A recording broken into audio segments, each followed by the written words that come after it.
Asal bahasa Indonesia. Bahasa Indonesia berasal dari bahasa Melayu.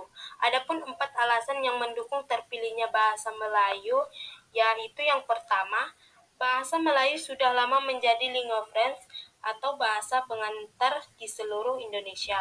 Yang kedua yaitu bahasa Melayu mempunyai sistem yang sederhana sehingga mudah dipelajari suku lain. Yang ketiga itu adalah bahasa Melayu diterima oleh semua suku bangsa yang ada di Indonesia karena mereka sadar bahwa bahasa Indonesia perlu ditetapkan di seluruh Nusantara. Dan yang keempat itu adalah bahasa Melayu sudah menerima pengaruh bahasa lain, baik dari bahasa serupun maupun yang bukan dari bahasa serupun. Periodisasi bahasa Indonesia. Masa prakolonial, masa kolonial, masa pasca kolonial. Masa prokolonial. Masa prokolonial ini adalah masa kerajaan Hindu-Buddha dan Islam berkembang di Indonesia. Kerajaan Malaka berkembang pesat sebagai pusat perdagangan atau pusat pertemuan para pedagang di India, Tiongkok, dan Gujarat. Hal ini didukung oleh letak pelabuhannya yang sangat strategis sehingga menguntungkan bagi lalu lintas perdagangan melalui laut. Perkembangan ini berdampak positif karena bahasa Melayu dipergunakan sebagai bahasa perdagangan. Dalam penyeberangan agama Islam pun bahasa Melayu dipakai sebagai bahasa pengantar. Masa kolonial adalah masa saat para penjajah datang ke Nusantara. Masalah yang dihadapi para penjajah adalah bahasa pengantar. Maka dari itu, mereka berusaha menjadikan bahasanya sebagai bahasa pengantar. Namun, usaha tersebut gagal karena bahasa Melayu sudah dipergunakan secara luas di Nusantara. Di sisi lain, Belanda memberikan perhatian yang sungguh-sungguh terhadap bahasa Melayu. Terbukti pada tahun 1901 disusun ejaan resmi bahasa Melayu oleh J.A. van Ophuijsen yang dimuat dalam kitab Logat Melayu. Pada tahun 1908, pemerintah Belanda mendirikan Taman Bacaan Komisi for the Volkscultuur, kemudian namanya diubah menjadi Balai Pusaka. Pendirian Balai Pusaka banyak membantu penyebaran bahasa Melayu di kalangan masyarakat luas. Oleh karena salah satu syarat penulisan pada lembaga ini harus menggunakan bahasa Melayu. Pada masa kedudukan Jepang di Indonesia, penggunaan bahasa Indonesia makin diperluas. Seperti halnya Belanda, Jepang ingin menjadikan bahasanya sebagai bahasa resmi, akan tetapi tidak berhasil. Mereka dengan terpaksa menggunakan bahasa Indonesia sebagai bahasa resmi pemerintahan dan sebagai bahasa pengantar di sekolah-sekolah. Akibatnya, bahasa Indonesia berkembang dengan pesat sehingga pada waktu kemerdekaan Indonesia diproklamasikan pada tanggal 17 Agustus 1945, bahasa Indonesia telah siap menerima kedudukan sebagai bahasa negara, seperti yang tercantum pada Undang-Undang Dasar 1945, Bab 15, Pasal 36. Kolonial.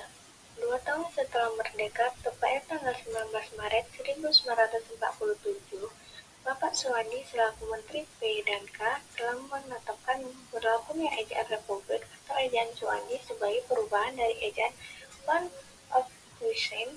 Perubahan itu tampak pada huruf OE menjadi U dan pengiraan tanda-tanda di akritik. Pada tanggal 16 Agustus 1972, Presiden Soeharto meresmikan penggunaan ejaan yang disempurnakan (EID) di depan sidang Dewan Perwakilan Rakyat atau DPR sebagai penyempurnaan dari ejaan Republik.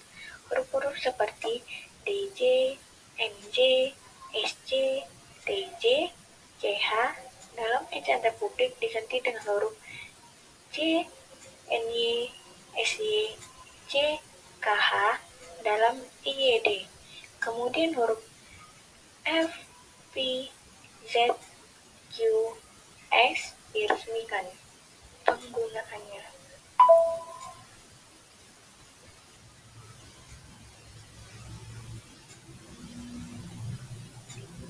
Selanjutnya yaitu materi tentang perkembangan bahasa Indonesia.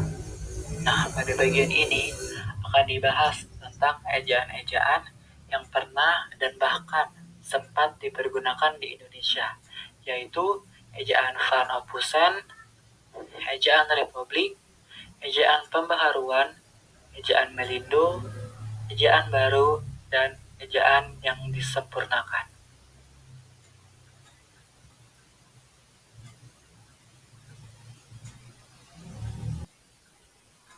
Yang pertama yang akan kita bahas yaitu ejaan Van Ophusen. Pada ejaan ini ditetapkan pada tahun 1901 dan diterbitkan dalam sebuah buku yang berjudul Kitab Logat Melayu. Sejak ditetapkan, ejaan Van Ophusen pun dinyatakan mulai berlaku. Ejaan ini disusun oleh Charles Adrianus Van Ophusen dari bangsa Belanda yang dibantu oleh Engku Nawawi gelar Sultan Makmur dan Muhammad Taib Sultan Ibrahim. Mereka berdua berasal dari bangsa Indonesia. Ejaan Van Ophusen merupakan ejaan yang pertama kali disusun secara sistematis di Indonesia.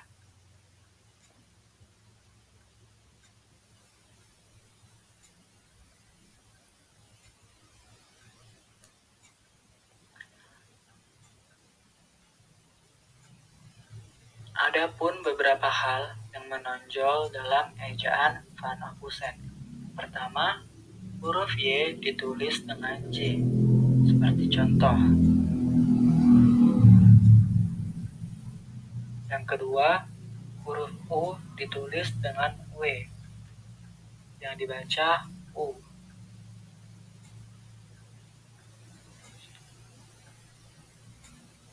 Yang ketiga, huruf K pada akhir kata atau suku kata ditulis dengan tanda koma di atas, seperti contoh berikut ini. Yang keempat, huruf J ditulis dengan DJ atau ketika kita membacanya itu sama dengan huruf J. Contohnya seperti berikut ini. Yang kelima, huruf C ditulis dengan TJ atau dibaca C.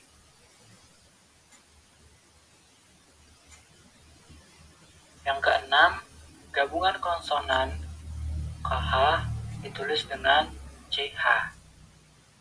Seperti contoh berikut ini.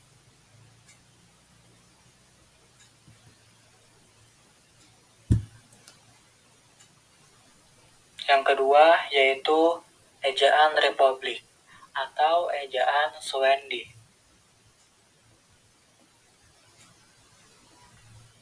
Ejaan Republik ialah ejaan baru yang disusun oleh Panitia Ejaan Republik Indonesia yang diketuai oleh Mr. Swendi. Nah, penyusunan ejaan baru selain dimaksudkan untuk menyempurnakan ejaan Van Ophusen, juga untuk menyederhanakan sistem ejaan bahasa Indonesia. Pada ejaan ini disusun pada tanggal 14 Maret 1947.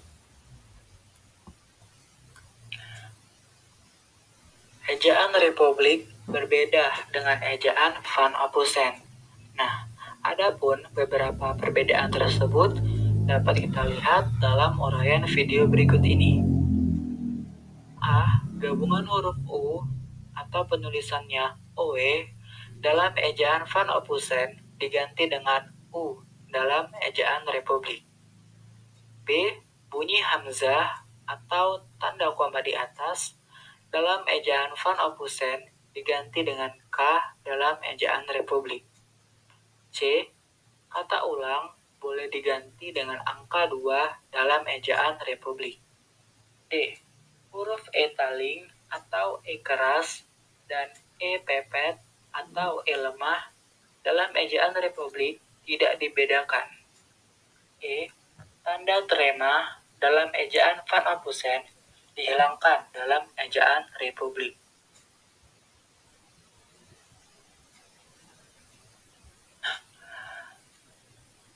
Biar perbedaan kedua ejaan tersebut menjadi jelas, mari sama-sama kita perhatikan bacaan pada video berikut ini.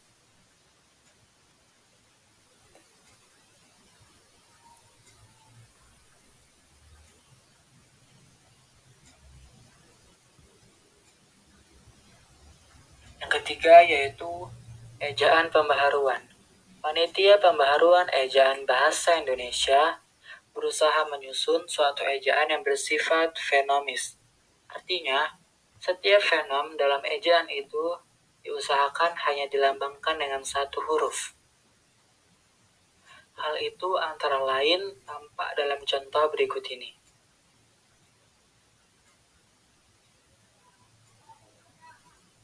Gabungan konsonan TJ atau dibaca J diubah menjadi J dengan penulisan J. Gabungan konsonan TJ diubah menjadi TS.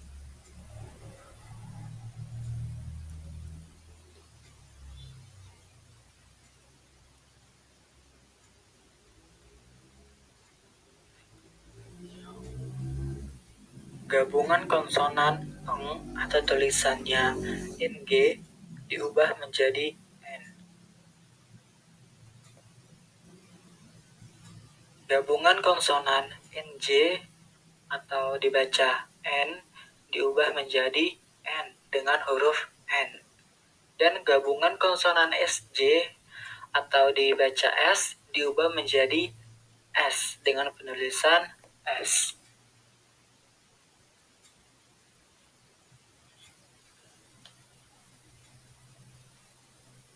Selain itu, gabungan vokal I, O, dan OI, OI atau lazim disebut diftong ditulis berdasarkan pelafalannya, yaitu I, AU, dan OI. Seperti contoh yang ada dalam video ini.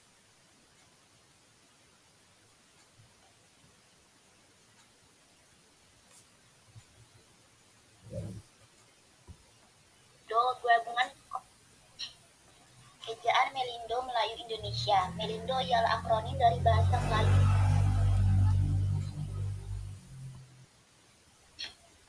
Ejaan Melindo Melayu Indonesia. Melindo ialah akronim dari bahasa Melayu Indonesia. Ejaan Melindo disusun berdasarkan kerjasama pihak Indonesia yang diwakili oleh Slamet Gurjana dan pihak Persekutuan Tanah Melayu atau Malaysia yang dipimpin oleh Syekh Nasir bin Ismail. Kedua pihak itu tergabung dalam sebuah kepanitiaan yang disebut Panitia Kerjasama Bahasa Melayu Bahasa Indonesia. Pada tahun 1959, panitia ini berhasil merumuskan konsep ejaan bersama, yaitu yang dikenal dengan nama ejaan Melindo. Permasalahan yang terdapat dalam ejaan Melindo pada dasarnya tidak jauh berbeda dengan konsep ejaan pembaharuan, karena kedua ejaan itu sama-sama berusaha menyederhanakan ejaan dengan menggunakan sistem fonemis. Kecuali itu, penulisan diftong pun sama-sama didasarkan pelafalannya. Seperti halnya dengan ejaan pembaruan huruf etaling, dalam ejaan Melindo ditulis dengan menggunakan tanda garis di atasnya. Hal ini dimaksudkan sebagai tanda pembeda dengan epepet. Hal yang berbeda ialah bahwa di dalam ajaran Melindo, gabungan konsonan TJ seperti pada kata cinta diganti dengan C menjadi cinta. Juga gabungan konsonan NJ seperti pada kata nyonya diganti menjadi huruf NJ yang sama sekali masih baru. Dalam ejaan pembaharuan, kedua gabungan konsonan itu diganti dengan TS dan N. Ejaan baru, LBK. Ejaan baru yang dirumuskan itu pun dikenal dengan nama ejaan LBK. Panitia itu bekerja atas dasar Surat Keputusan Menteri Pendidikan dan Kebudayaan nomor 062/67 tanggal 19 September 1967. Konsep ejaan yang dihasilkan oleh panitia itu disusun berdasarkan beberapa pertimbangan, antara lain yaitu 1. Pertimbangan teknis, yaitu pertimbangan yang menghendaki agar setiap fonem dilambangkan dengan satu huruf. 2. Pertimbangan praktis, yaitu pertimbangan yang menghendaki agar pelambangan secara teknis itu disesuaikan dengan keperluan praktis, seperti keadaan percetakan dan mesin tulis. 3. Pertimbangan ilmiah, yaitu pertimbangan yang menghendaki agar pelambangan itu mencerminkan studi yang mendalam mengenai kenyataan bahasa dan masyarakat pemakainya.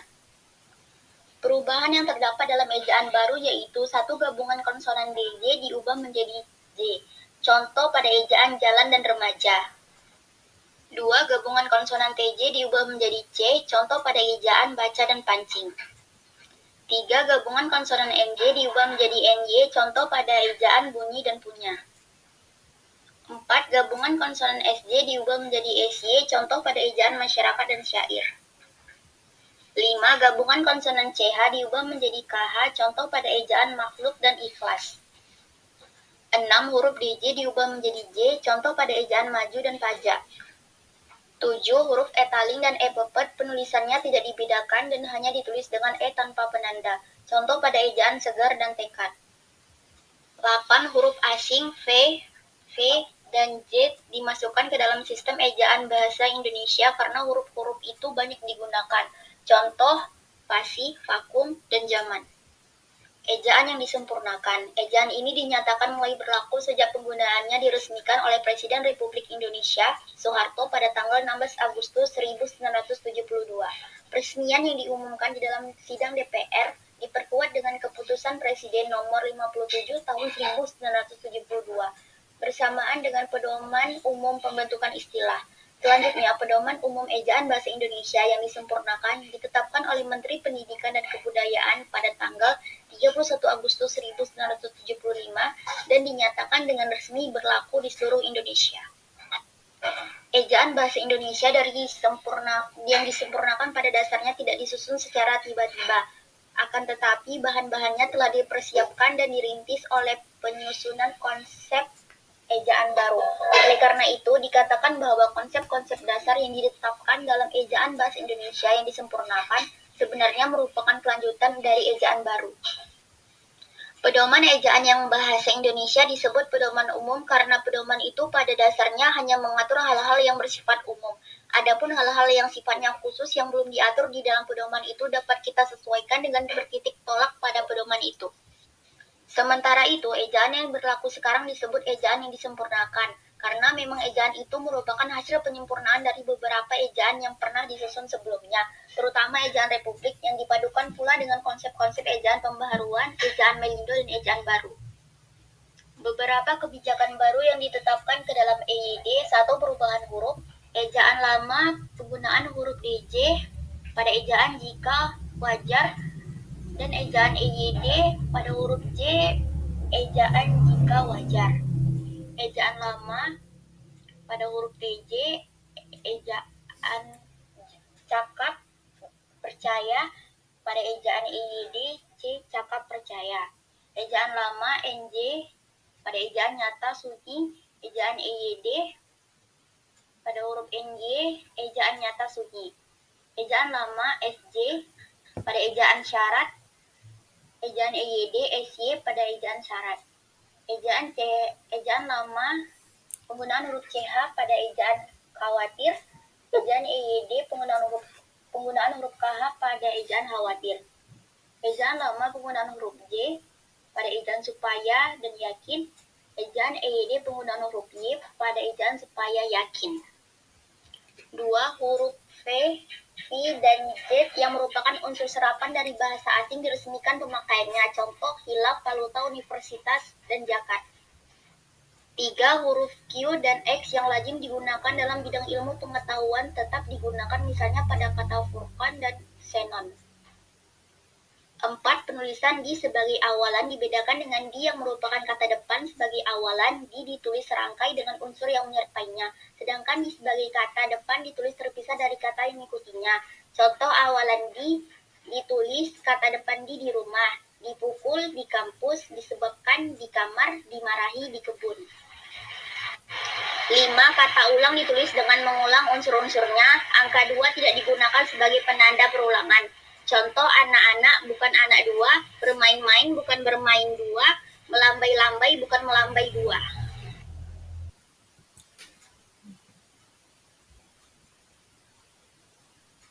Baik, sekian penjelasan dari kami. Kami ucapkan terima kasih kepada para audiens yang telah mendengar penjelasan dari kami. Sekian dan terima kasih. Wassalamualaikum warahmatullahi wabarakatuh.